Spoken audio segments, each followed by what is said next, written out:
Obrigada. Glória a Deus. Bom dia, pessoal. A paz do Senhor. Que alegria para mim estar aqui com vocês. Uma honra. A honra é minha. Glória a Deus por 10 anos desse projeto que nasceu no coração de Deus, sem sombra de dúvida, né? Se Jesus estivesse fisicamente, corporalmente entre nós, eu tenho certeza que a Cracolândia ia ser um lugar de ponto direto, que Jesus ia estar por lá com certeza, porque Ele mesmo deixou muito claro: eu não vim para os sãos, eu vim para aqueles que precisam de remédio, e Ele é o remédio. E a gente está muito feliz, eu e o João, de estarmos aqui por ocasião desses 10 anos, que a gente ora que se transforme em muitos anos e que dê muitos frutos para a glória de Deus. Amém? Eu queria compartilhar com vocês uma palavra que Deus colocou no meu coração nessa manhã. E para isso eu queria que você abrisse a sua Bíblia no livro de Atos, capítulo 8.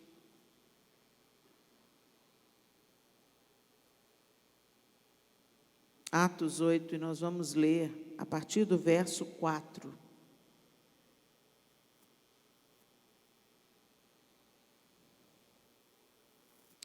Eu vou usar a versão NVI. E a palavra de Deus diz assim: os que haviam sido dispersos pregavam a palavra por onde quer que fossem. Indo Filipe para uma cidade de Samaria, ali lhes anunciava o Cristo. Quando a multidão ouviu Filipe e viu os sinais milagrosos que ele realizava, deu unânime atenção ao que ele dizia. Os espíritos imundos saíam de muitos, dando gritos, e muitos paralíticos e mancos foram curados. Assim houve grande alegria naquela cidade. Um homem chamado Simão vinha praticando feitiçaria durante algum tempo naquela cidade, impressionando todo o povo de Samaria. Ele se dizia muito importante, e todo o povo, do mais simples ao mais rico, dava-lhe atenção e exclamava: este homem é o poder divino, conhecido como grande poder. Eles o seguiam, pois ele os havia iludido com sua mágica durante muito tempo. No entanto, quando Filipe lhes pregou as boas novas do reino de Deus e do nome de Jesus Cristo, creram nele e foram batizados, tanto homens como mulheres.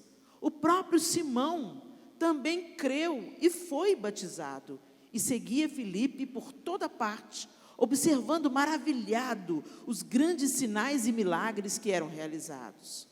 Os apóstolos em Jerusalém, ouvindo que Samaria havia aceitado a palavra de Deus, enviaram para lá Pedro e João. Estes, ao chegarem, oraram para que eles recebessem o Espírito Santo, pois o Espírito ainda não havia descido sobre nenhum deles. Tinham apenas sido batizados em nome do Senhor Jesus. Então, Pedro e João lhes impuseram as mãos e eles receberam o Espírito Santo. Vendo Simão que o Espírito era dado com a imposição das mãos dos apóstolos, ofereceu-lhes dinheiro e disse: dei-me também este poder, para que a pessoa sobre quem eu puser as mãos receba o Espírito Santo. Pedro respondeu: pereça com você o seu dinheiro. Você pensa que pode comprar o dom de Deus com dinheiro?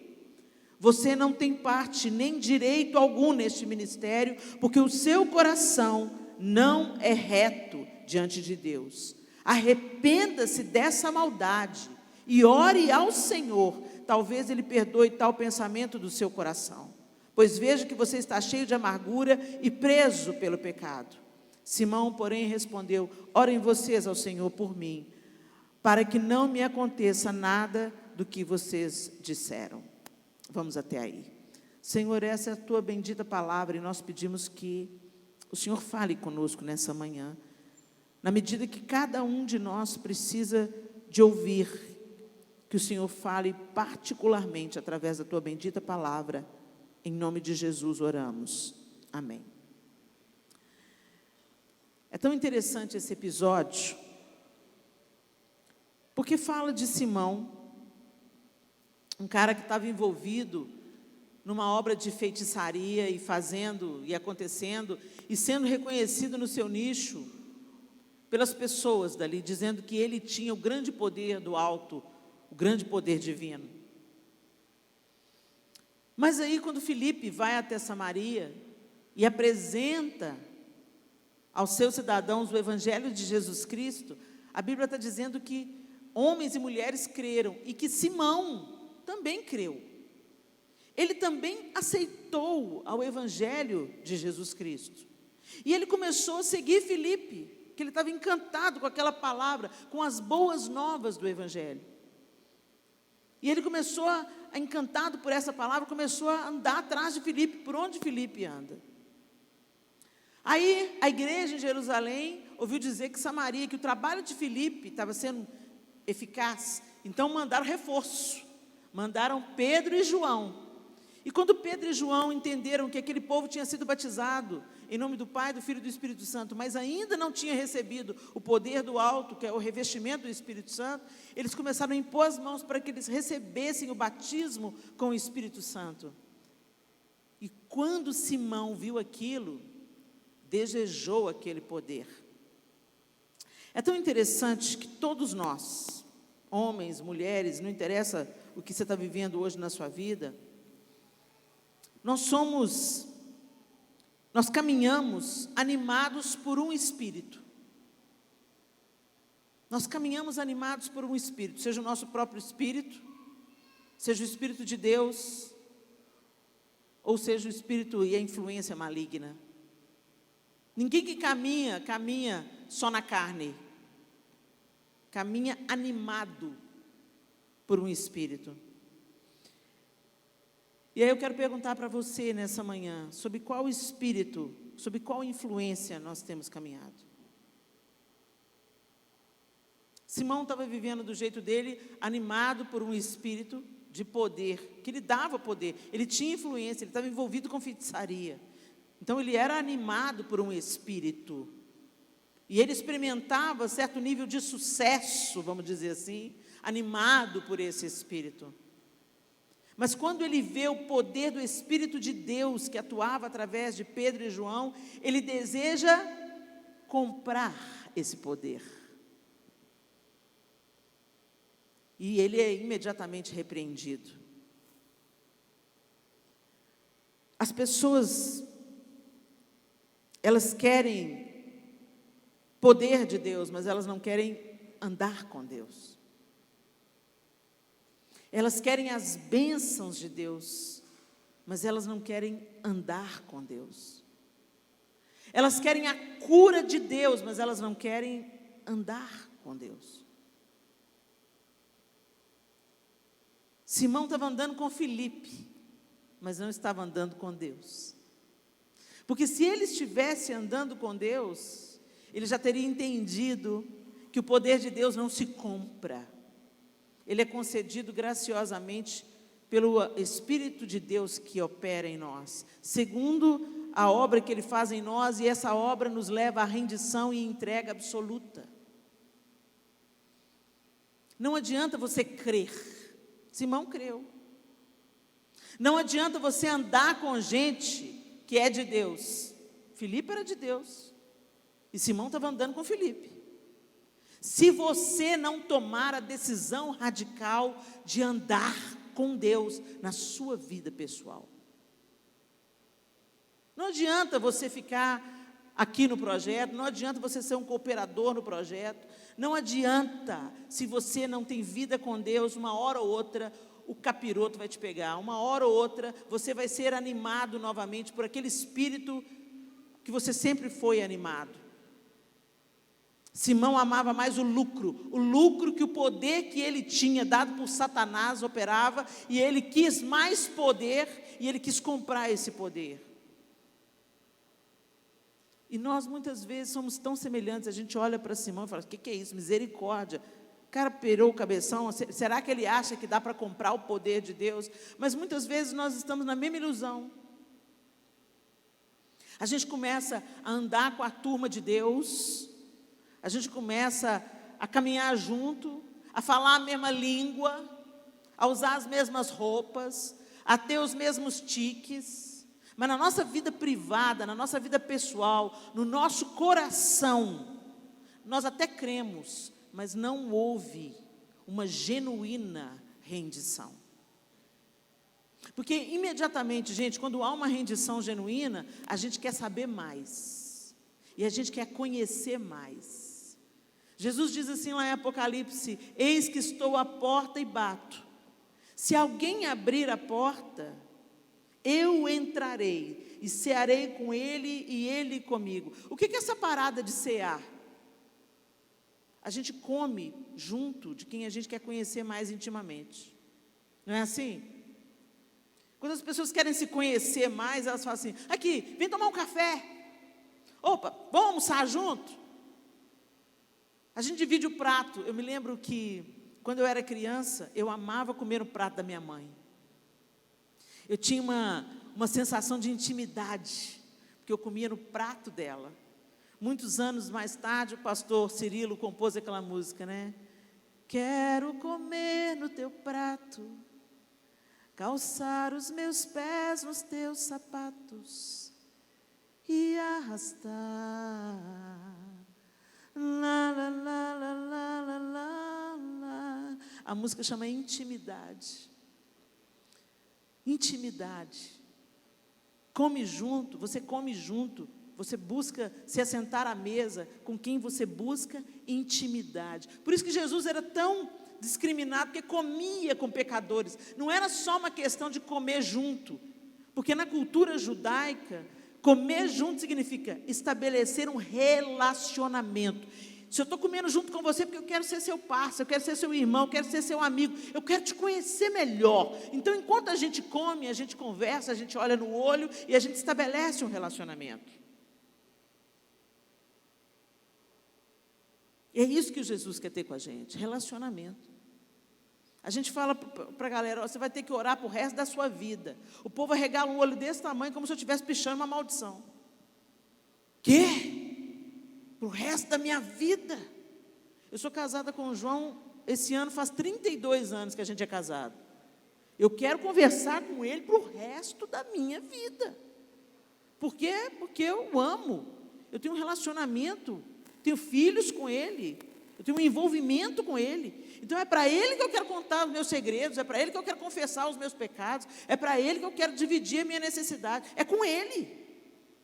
Então quando a gente fala, você vai ter que orar para o resto da vida, você vai ter que conversar com Deus para o resto da sua vida, o povo arregala o olho como se fosse uma maldição. Por quê? Porque vive na superficialidade da religião e não na intensidade do relacionamento, e é o relacionamento que transforma, é o relacionamento que cura, é o relacionamento que me torna parecido com Jesus, é o relacionamento que vai deixando a minha carne ser a cada dia mais deixada para trás, a minha vontade mais a cada dia ser deixada para trás.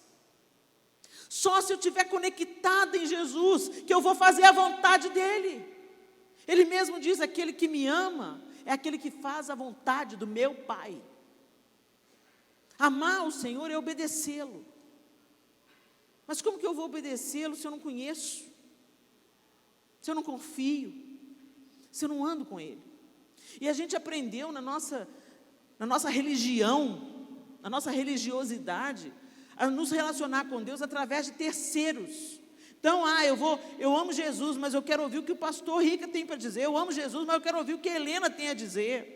Eu amo Jesus, mas então fulano, ora por mim, porque eu não estou dando conta. Ok, gente, isso é bíblico, a gente orar uns pelos outros, isso é bíblico, a gente aquecer, né? A brasa fora do braseiro, ela esfria. Nós precisamos uns dos outros, mas sobretudo, nós precisamos do Senhor.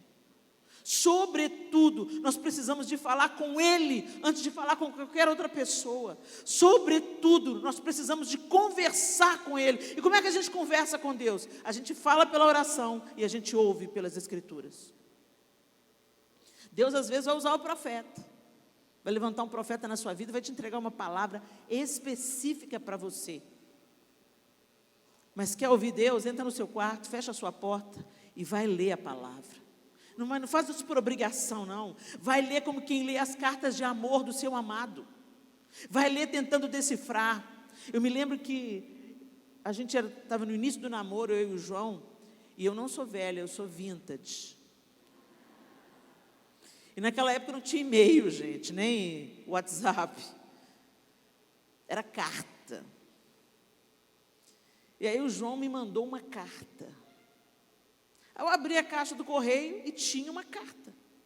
E eu peguei a carta, e quando eu vi que estava endereçada a mim, virei depressa, estava lá escrito, João Lúcio Tanuri Júnior. Aí eu cheirei a carta. Estava cheirosa a carta. Aí eu saí correndo para o quarto, chamei o papai e falei, pai, lê para mim. Você acha que eu fiz isso? Não. Eu não queria que ninguém lesse a carta para mim. Eu queria ler a carta, eu queria saber o que estava na carta.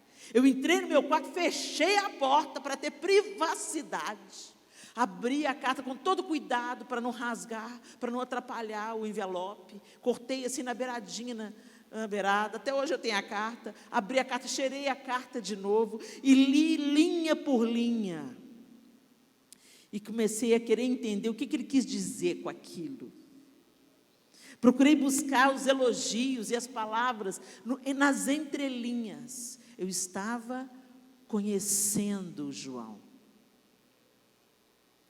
E, gente, é essa a intenção que nós temos que ter no nosso coração para conhecermos a Deus. Abrir a palavra não por obrigação. Vamos lá fazer o devocional, né? Tem que ir lá bater o ponto. Não vai valer de nada. Tem dia que você vai ter que bater o ponto mesmo. Sabe aquela coisa de comida? Quando você está doente, você não quer comer. A maioria das pessoas que está doente não tem apetite, não é isso? Você não quer comer. Parece que trava a comida aqui, ó. Mas você tem que comer. Por quê? Porque é isso que vai fortalecer o seu organismo para você lutar contra os anticorpos serem fortalecidos para você lutar contra a doença. Por isso, a primeira coisa que você não pode fazer é deixar de comer. Então, mesmo sem vontade, você põe goela abaixo. Não é assim? E assim é o início da nossa caminhada com Deus. Você não está sabendo o que você está lendo, mas vai pôr para dentro, meu querido. Vai pôr para dentro, porque esse nutriente que está aí vai te sarar. Vai pôr para dentro. Vai pôr para dentro. Não quero ler assim mesmo. Lê. Vai pôr para dentro. Aí você vai começando a sentir os efeitos disso. Mas não pode ficar só nisso. Se passa o tempo e você continua sem apetite, você tem que procurar um médico. Se passa um tempo e aquela comida que você está comendo não está te fortalecendo, você tem que buscar ajuda. Porque a comida vai te fortalecendo. E aí você começa a ter prazer de novo na comida. Você começa a sentir o sabor e você começa a ter prazer de novo na comida. E é isso que acontece com a palavra de Deus. Pode começar como uma obrigação, pode começar como eu vou lá fazer o meu devocional, pode começar como um remédio que você enfia a goela abaixo. Eu preciso de comida, porque senão eu vou morrer. E a fé vem pelo ouvir a palavra de Deus. Então é a palavra de Deus que você tem que pôr para dentro. Mesmo quando você não entende os nutrientes que tem no prato, você fala, não, isso é bom para a saúde. Você sabe discernir o que é bom para a saúde e o que não é, ou não é? Você sabe o que tem num copo de Coca-Cola? E você sabe que é muito melhor um suco de laranja sem açúcar. É ou não é? Mas você não sabe exatamente quais são os nutrientes e os veneninhos que tem na Coca-Cola. Mas você sabe discernir o que é bom e o que não é. Assim é a palavra de Deus. Pode não ter certeza absoluta de quais são os nutrientes e de como que aquela palavra vai atuar na sua vida. Mas põe para dentro que numa hora fundamental é aquele nutriente que vai te deixar de pé. Agora começa como um dever, depois vira um deleite. Começa como um remédio, depois vira um prazer. Se você não interromper. E o Senhor quer falar conosco.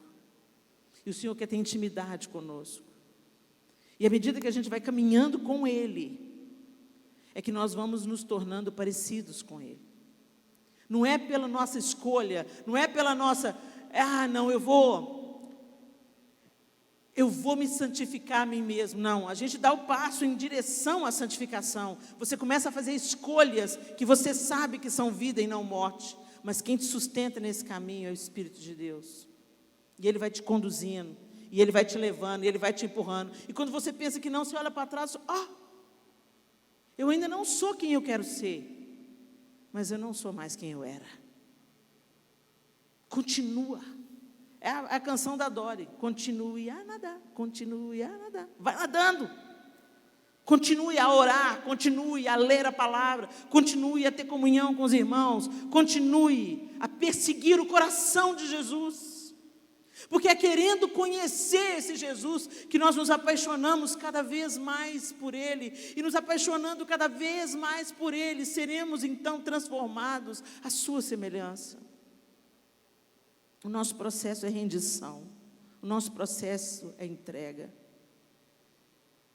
Tem uma tríade na nossa vida: coração, palavra e obras. E ser espiritual é o alinhamento dessa tríade, glorificando a Deus e andando com Ele. Andando com Ele. Andar com Deus não são episódios de fé, é uma vida de fé. E a Bíblia fala de 3 homens que andaram com Deus: Enoque, Noé e Abraão. Gênesis 5, 22, 24 diz assim: depois que gerou Matusalém, Enoque andou com Deus 300 anos e gerou outros filhos e filhas. Viveu ao todo 365 anos. Enoque andou com Deus e já não foi encontrado, pois Deus o havia arrebatado. Em Gênesis 6, 9, esta é a história da família de Noé. Noé era homem justo, íntegro, entre o povo da sua época. Ele andava com Deus. Abraão esperava uma promessa bem maior. Precisou caminhar uma vida, passo a passo, em confiança, fidelidade, espera e obediência. E lá em Gênesis 17, 1 diz assim: quando atingiu Abraão a idade de 99 anos, apareceu-lhe o Senhor e disse-lhe: eu sou o Deus Todo-Poderoso, anda na minha presença e sê perfeito. Se você andar na minha presença, Abraão, você será aperfeiçoado. Será que a gente está andando com Deus? Será que é pelo Espírito de Deus que nós estamos caminhando? Será que nós andamos animados pelo Espírito de Deus? Ou será que nós estamos sendo animados pelo Espírito humano? Um dia a gente está ótimo, outro dia a gente está péssimo. E a gente dá 10 passos para frente, 8 passos para trás. Todos nós aqui nessa sala, todos nós, precisamos andar com Deus. O convite é: ande comigo e ser perfeito. Anda comigo. E a gente teve esse momento aqui agora, que antecedeu o nosso culto de adoração, é chamado de momento de adoração. Gente, adoração não é música. Adoração é uma vida de devoção. É uma vida de entrega, é uma vida que Deus ocupa o centro das suas atenções e dos seus afetos. Então, tudo que você faz é para a glória de Deus, tudo que você faz é pensando em Deus, tudo que você faz é na sua comunhão com Deus. Você é devoto de Jesus Cristo. Você já viu um devoto dos santos? Da Igreja Católica, por exemplo? O devoto, ele faz romaria, ele faz promessa, ele caminha quilômetros e quilômetros e quilômetros, às vezes carregando uma cruz, para cumprir uma promessa que ele fez ao santo a que ele devotado. Adoração é a nossa devoção ao único que é digno de recebê-la, ao Senhor Jesus. Será que a nossa vida converge para Ele? Será que é nele que buscamos o nosso consolo, a nossa esperança, a nossa alegria, a nossa renovação, o nosso amadurecimento, a vencer as nossas fraquezas? É nele que a gente vai: Jesus, eu não estou dando conta, me ajuda aqui. Será que tudo que a gente faz na vida é com Ele ocupando o centro e o trono do nosso coração? Não se engane. Se Jesus não ocupar o centro da sua vida, outros ídolos se apresentarão. O prazer, as drogas, a bebida, a prostituição, a inveja, a cobiça, o dinheiro, o trono do nosso coração nunca vai ficar vazio.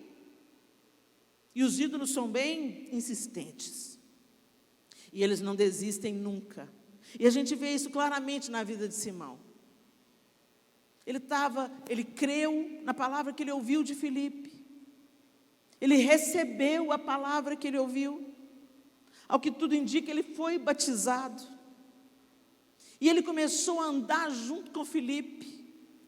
Mas o trono do coração de Simão tinha um Deus sentado nele. E o Deus que estava sentado no coração de Simão era o lucro. Ele não queria o dom do Espírito Santo para servir, ele queria o dom do Espírito Santo para ser servido, para ser reconhecido, para ser elogiado e para manter o título dele de divindade, íntimo da divindade. Mal sabia ele que ele precisava de pagar nada por isso. Era só se render e deixar o Senhor fazer o resto.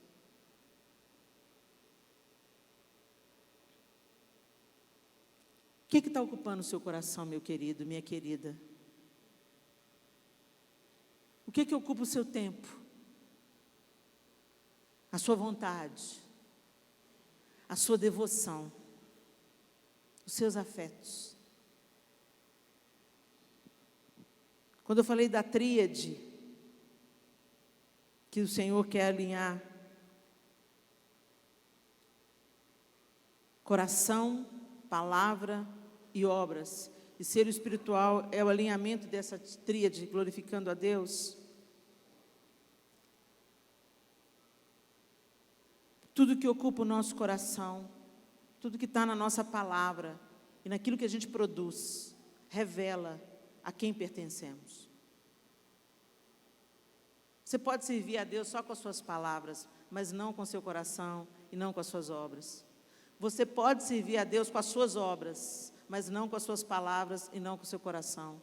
Você pode amar a Deus no seu coração, mas não se refletir em obras e em palavras. Será? Simão creu, Simão confessou, Simão foi batizado, mas não havia um alinhamento, não de todo o coração, não com as palavras e não com as obras. É isso que fez de Moisés, de Enoque, Noé e Abraão, homens diferenciados. A totalidade da vida deles estava centrada em Deus. Deus ocupava o trono soberano, e eles caminharam em obediência e confiança, eles andaram com Deus, eles não tinham episódios de fé, eles não experimentavam um barato na hora do culto, na hora do louvor e da adoração, e depois saía lá para fora e continuavam escravos dos seus prazeres, dos seus desejos, ou tinha uma vida dupla. Eles andavam com Deus dentro ou fora, eles andavam com Deus caminhando ou parados, eles andavam com Deus dormindo ou acordados, eles andavam com Deus, porque amavam a Deus de todo o coração, com toda a sua obra e com todo o seu entendimento. Exatamente como a palavra de Deus diz que deve ser. Em Deuteronômio deixa isso muito claro. Colossenses diz assim: tudo o que fizerem, seja em palavra, seja em ação, façam-no em nome do Senhor Jesus, dando por meio dele graças a Deus Pai. Como que a gente está vivendo a nossa vida, pessoal? Tem gente que trabalha para Deus, se cansa para Deus, se desdobra para Deus, mas não anda com Deus. É empregado. E aí a gente lembra da parábola do filho pródigo. A gente pensa que a parábola é sobre o filho que saiu fora, pirou o cabeção e detonou a herança do pai. Mas a gente esquece do que Jesus está tratando naquela parábola, do coração do filho mais velho. O filho mais velho estava em casa, o filho mais velho não desperdiçou o dinheiro do pai, vivendo dissolutamente. O filho mais velho ficou em casa trabalhando para o pai. Mas quando ele viu o irmão dele voltando para casa e o pai dando uma festa para o filho pródigo, aceitando ele de volta, reintegrando ele à família, restituindo a ele a dignidade, a honra, a paternidade. Eu sou seu pai, meu filho, vem cá, a filiação está de volta, eu vou colocar um anel no seu dedo, eu vou calçar sandálias nos seus pés, eu vou trocar as suas vestes, você está de volta para casa e eu me alegro por isso, e eu dou uma festa para isso. O filho mais velho se ressentiu. Sabe por que se ressentiu? Porque era empregado do pai, não era filho.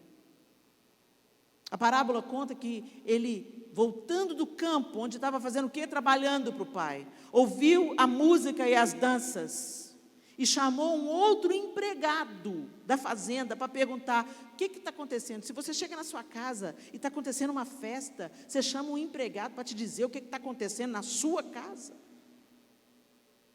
Não, você entra porta dentro, quem chegou, quem ganhou, o que foi, qual que é o motivo da festa, e você já começa a rir antes mesmo de saber qual é o motivo da alegria. Você faz parte dessa casa. Mas esse filho mais velho não faz isso. Ele pergunta para o empregado fala: seu irmão estava perdido, voltou, seu pai recebeu ele de volta, está dando uma festa para ele. E esse cara se ressente. Por quê? Eu sou Rica Cipriano, eu acredito em... Deu uma festa. Deu uma festa para ele. Para mim nunca deu um cabrito para eu comer com os meus amigos. Mentira, porque no início da parábola fala claramente que quando o pai divide a herança, divide para os dois. E é isso que a falta de intimidade faz. A gente sempre acha que Deus está devendo a gente alguma coisa. A gente sempre acha que Deus é bom com o outro, mas não é bom com a gente. A gente está sempre de olho: nossa, mas o senhor está visitando fulano, hein? Olha que lá que benção. Agora eu estou te pedindo aqui um tempão para o senhor fazer alguma coisa na minha vida, o senhor não faz coisa nenhuma. Esse é o coração daqueles que não têm intimidade. Quem tem intimidade confia. Quem conhece a Deus sabe que mesmo quando as coisas não estão exatamente do jeito que a gente gostaria que elas estivessem, a gente sabe que Deus está no comando, que Ele está cuidando da gente, que Ele não vai dar peixe no lugar de cobra no lugar de peixe, que Ele não vai dar pedra no lugar de pão, que Ele já provou o seu amor para conosco, por ter Cristo morrido na cruz, sendo nós ainda pecadores, e que se a gente está passando na magrela, na dificuldade, Ele está usando essa oportunidade para a gente chegar mais perto. Porque se tem um lugar para aproximar a gente de Deus, é enrascada. Quando a gente está no apuro, a gente vira crente, a gente chega junto, a gente fica dependente. Deus, se o Senhor não me socorrer, eu estou lascado. Se o Senhor não me ajudar, eu estou perdido. Mas aí a gente ganha um pezinho e deixa Deus para lá. Então tem gente que Deus não vai aliviar um dia sequer na vida, para você ficar junto. Tem uma história lá em Israel, lá no campo dos pastores em Belém, eu ouvi essa história de uma pastora mesmo, de ovelha de verdade. E ela falou assim, que tem sempre aquela ovelha que se desgarra do rebanho. Nem à toa que a gente é comparado à ovelha, né, gente? Ovelha é um bicho meio imbecil. São fofinhos, mas vive fazendo bobagem. E a ovelha pega e vai e se desvia do rebanho. E ela faz isso 1, 2, 3 vezes. E aí quando o pastor já se cansa e essa ovelha está se colocando em sucessivo perigo, o pastor pega essa ovelha e quebra a perna dela.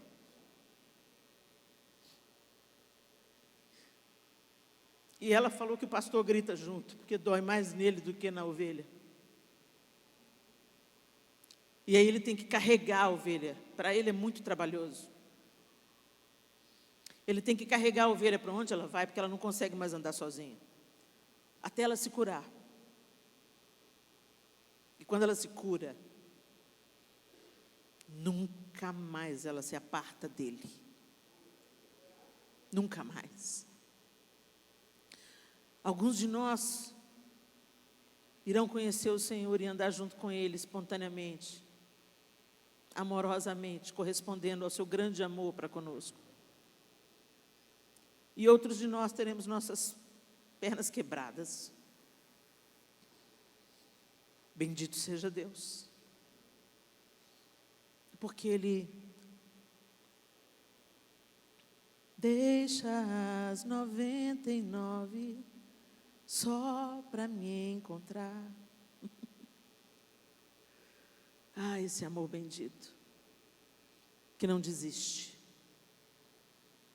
Que você se apegue ao sumo pastor. Chega perto. Não ande só junto daqueles que amam o Senhor, ame também. Não queira só as bênçãos do Senhor, queira conhecê-lo, sentir o seu cheiro, conhecer como Ele pensa, como Ele age, como Ele sente, como Ele ordena, e ande em obediência. Em primeiro lugar, o reino de Deus, a sua justiça, as demais coisas serão acrescentadas. Vem para a intimidade. Ande com Deus. Na vida, no trabalho, enquanto faz comida, enquanto cuida das crianças, enquanto serve, enquanto descansa, enquanto se diverte, enquanto trabalha. Ande com Deus, dependa de Deus, confie em Deus, caminhe com Deus. E para a gente conhecer, a gente tem que falar. E tem que ouvir. Fale. Ore para o resto da vida. Fale. Deus não precisa das suas orações rebuscadas, Ele já conhece seu coração. Rasga o seu coração. Senhor, hoje eu estou mal. Senhor, hoje eu estou abatido. Senhor, hoje eu estou desanimado. Seja verdadeiro, seja honesto. Senhor, hoje está difícil para mim, eu estou sendo tentado. Abra o seu coração. Seja verdadeiro, seja honesto. E depois pare e escute. Leia a carta de amor, tentando buscar nas entrelinhas o que Deus quer te falar. Feche os seus olhos.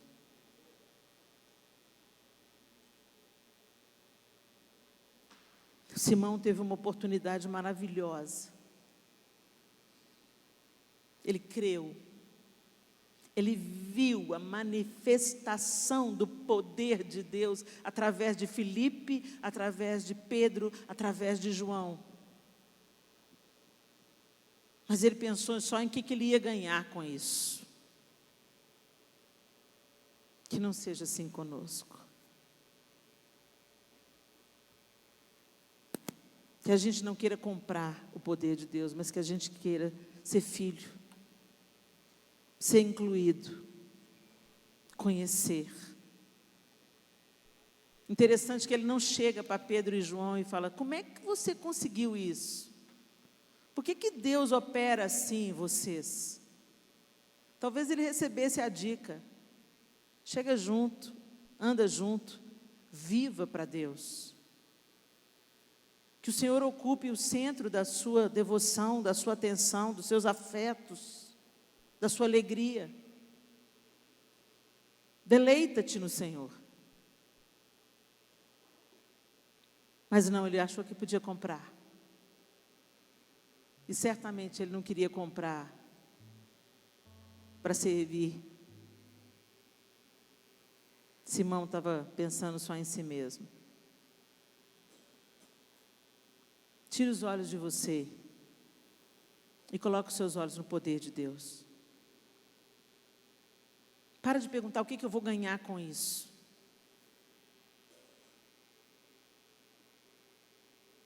E fala: Senhor, eu quero ganhar o Senhor, mesmo que eu perca todo o resto.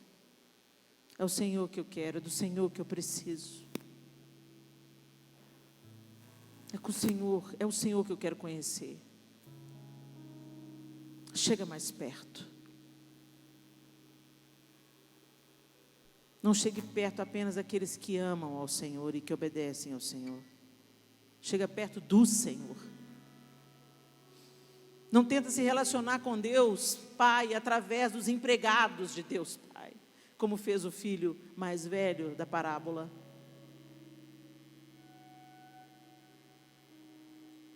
Queira conhecer o Senhor, o colo do Senhor, a face do Senhor, as mãos do Senhor, a vida do Senhor. Senhor, nós precisamos de Ti.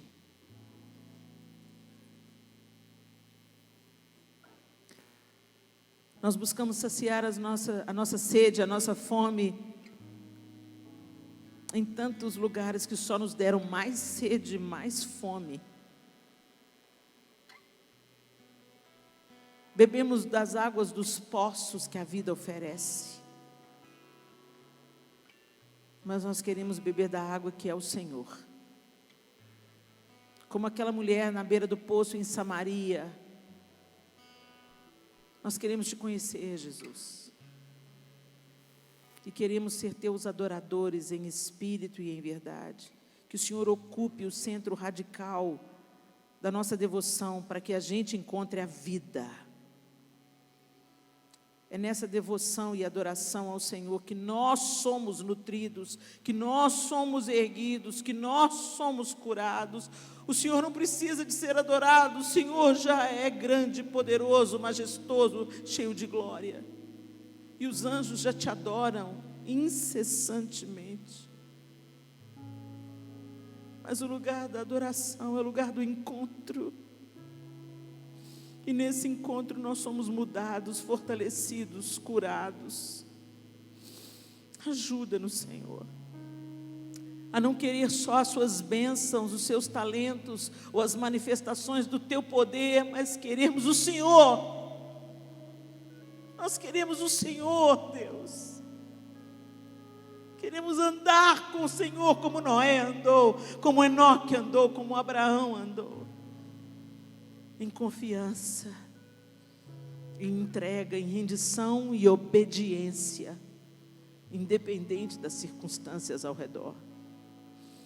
Que o Teu Espírito Santo nos anime, que o Teu Espírito Santo nos influencie, que o Teu Espírito Santo nos mova em direção ao Teu coração e ao conhecimento de quem Tu és. Em nome de Jesus Cristo nós oramos. Amém e amém. Aleluia. Deus abençoe vocês.